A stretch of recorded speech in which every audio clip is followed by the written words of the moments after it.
the 2025 player rankings as we are going to look at the top 10 first basemen in Major League Baseball. And we're coming off a brand new theme song here as we issue in another top 10 here Rich on dropping Empire a State new Baseball. beat on us. My God. Goodness. I should have put my Rich headphones on and really got it going, man. We're really tapping into this new era of Empire State of Baseball. DJ B War. I know, right? Crazy stuff. But let's what we're going to talk about DJ LeMahieu as a first. No, of course we're not going to talk about DJ LeMahieu. We're leaving him off this top 10 first. Oh, it's because he's on our third baseman list. Well, yes. Yeah. That of course. Well, we can't. Well, let's not sorry spoil anything. Sorry to reveal it, but I mean, get ready to see DJ. And for tonight, it's going to be at first base. So we're going to fill out this top 10 list of first basemen. So Tom, why don't you start us off with our 10 through 8 position?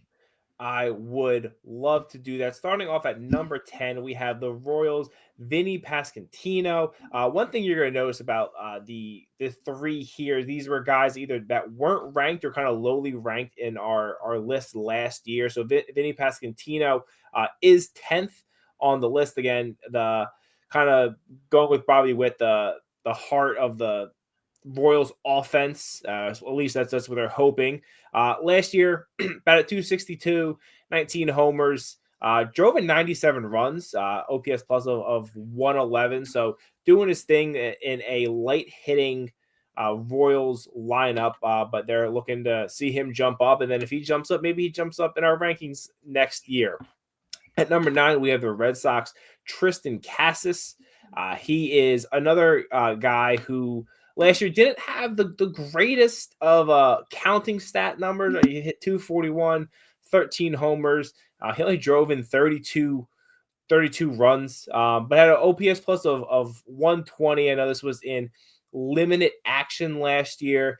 So the one ability the Red Sox would like to see Tristan excel more in this year is that availability, because it was a little wanting from last year. So we got him in the 9 spot. And then number 8, I apologize, is the Yankees' favorite first baseman, Rock the Baby, Josh Naylor. They're in the Guardians uniform, but in the giant first baseman swap of 2024 into 2025, he is now the first baseman of your Arizona Diamondbacks.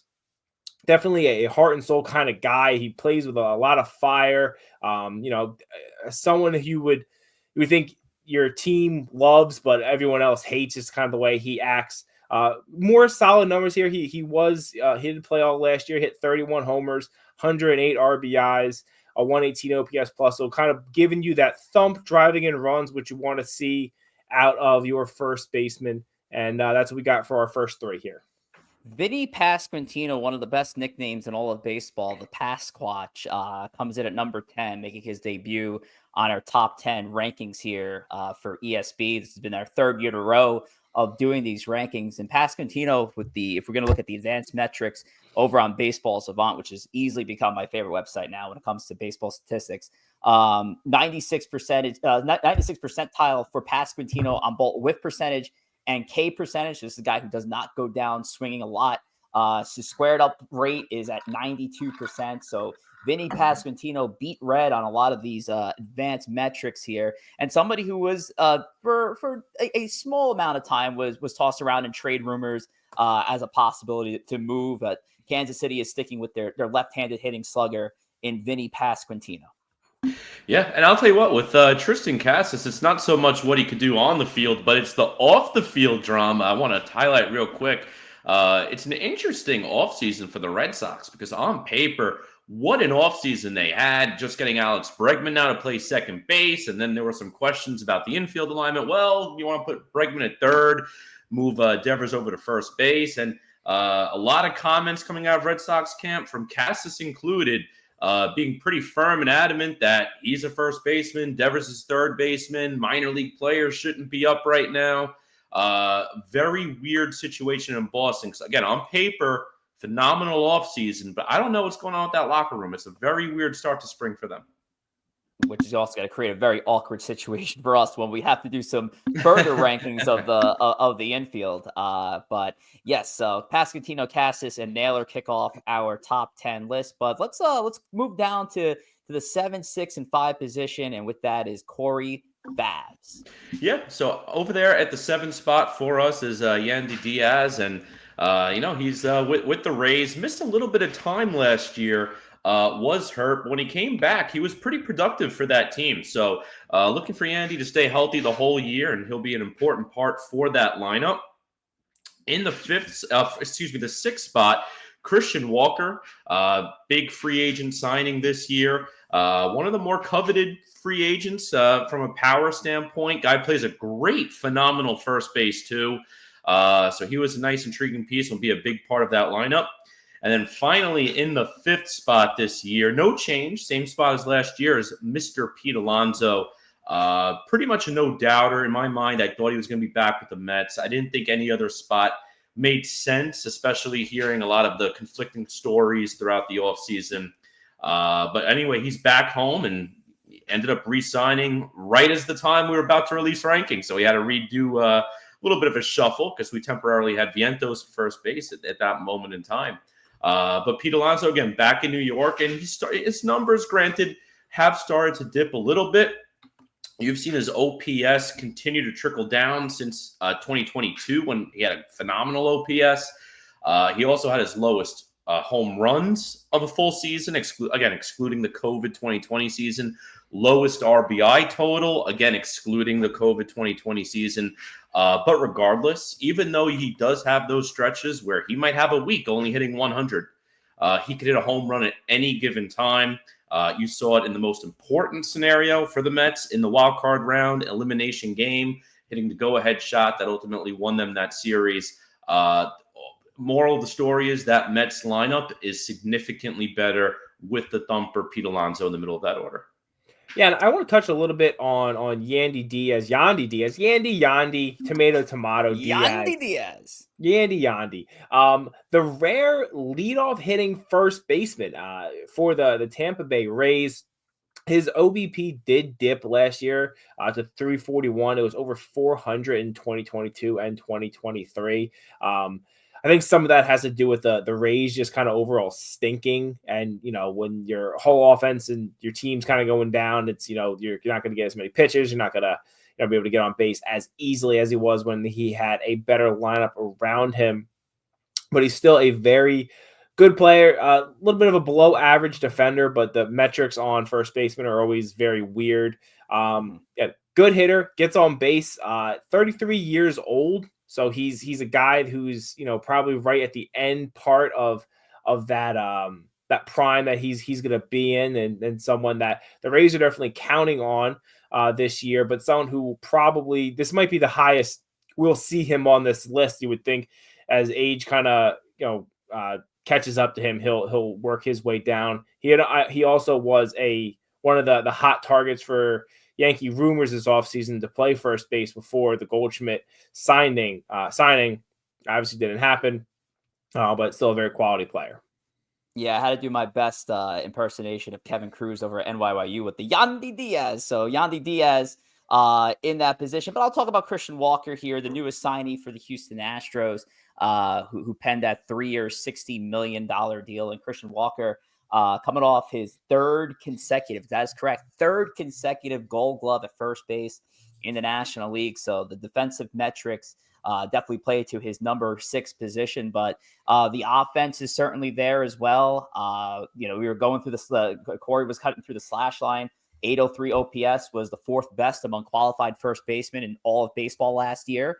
And in the advanced metrics, fielding run value, 91, his xWOBA, that is 86 percentile, back speeds up to the 89th. His fielding range is in the 97. This is an all-around player in Christian Walker. The thing with Christian that was kind of a glaring issue is his ability to stay healthy, a history of oblique injuries. So if Christian Walker can continue this production on both sides of the ball and stay healthy, I think, guys, next year Christian Walker is going to be in our top 3 of first baseman next year. I think he's got that kind of potential.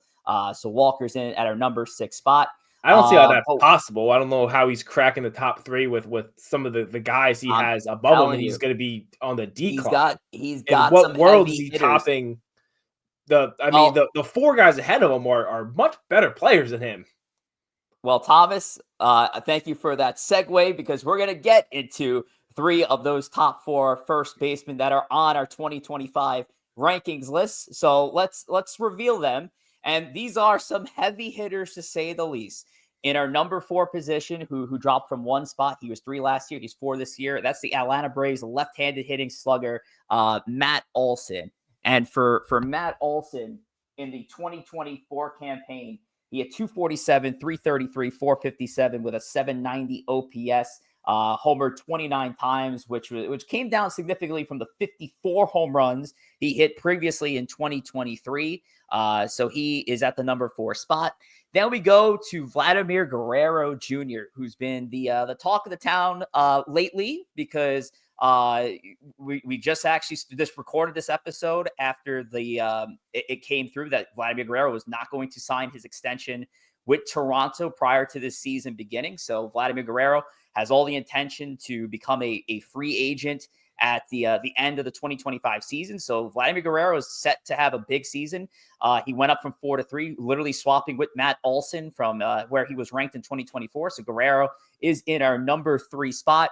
And in our number 2 spot, making no change from 2024 to 2025, is Bryce Harper. And Bryce Harper last year was second in OPS among qualified first basemen. He had 898 on that OPS, 285 batting average, homered 30 times, 87 ribbies for Bryce Harper, who played 145 games in 2024. And for Bryce, was really his first full season as a first baseman in the league. So that is your number 4, 3, and 2. So let's get around the room here and talk more about Guerrero and Olson. Yeah, Rich, I want to know which of these 3 guys or the one who's not on the screen is going to be surpassed by Christian Walker next year. Would love to hear your take on that. None of them. Got it. Yeah, so we'll talk a little bit about Matt Olson here. The thump in the middle of that very injured Atlanta Braves offense last year, which looks to be looks to rebound this year. Another similar OPS plus to the guys I did on the previous slides. So a 118, the 29 homers, 98 RBIs. So some of the counting stats not as great as someone that you could see from Olson. Rich mentioned the 54 home runs leading the league in 2023, but that's with a full lineup around him. I think if the Braves lineup is good, is healthy, you're going to see numbers close to that again. He's a good defender. Again, he's your prototypical what you want on a first baseman. I'm going to hit bombs. I'm going to pick it a little bit. I'm going to chat up the guys at first. I'm going to do my thing. Matt Olson is going to probably be ruining some of Corey Fav's nights this summer. I'm going to put him down for that. Yeah, I mean, Matt Olson's a great player too, and Vlad is as well in the 3 spot right there, rounding out the top 3. Vlad's going to ruin some of Rich and I's nights this summer. I'll tell you that. A lot of nights to be ruined by these top first basemen. With Vlad too, I mean, the big thing is this coming season, is it his last in Toronto? How much money is he going to get? The talk is $400 million. But it also is he worth $400 million. You look at his career stats, and very interesting. I mean, there's no doubting he's a phenomenal player. And if you look at his 2021, which was by far his best season of his career, 48 home runs, 111 RBIs, OPS over 1.002. And then last year, another solid year, 940 OPS. That is a phenomenal number to have, 30 home runs, 103 RBIs. But he was kind of sandwiched in between 2 good, but not $400 million great years. OPS of 818, followed by 788. So curious to see what type of year Vlad has this year. I personally think it's going to be a very big year, and he's going to get that $400 million. But time will tell. We'll be very curious to see. Should he stumble this year, how much money does he end up getting? We'll see what happens.